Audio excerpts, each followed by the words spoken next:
আল্লাহ রাব্বুল আলামিন বলেন, আয়াহসাবুল ইনসানু আন ইউতরাকা সুদা। আল্লাহ রাব্বুল আলামিন বলেন, ও মানুষ, তোমরা কি মনে করেছো, তোমরা কি ভেবে নিয়েছো যে তোমাদেরকে আমি আল্লাহর কাছে ফিরে আসতে হবে না? তোমাদেরকে কি আমি আল্লাহ তাআলা এমনি এমনি বানিয়ে ছেড়ে দিয়েছি?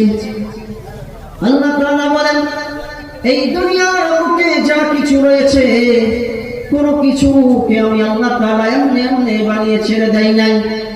কোরআনুল কারীমের মধ্যে আল্লাহ তাআলা বলেন, ওয়ামা খালাকনাস সামাওয়াতি ওয়াল আরদা ওয়ামা বাইনাহুমা লাঈবিন।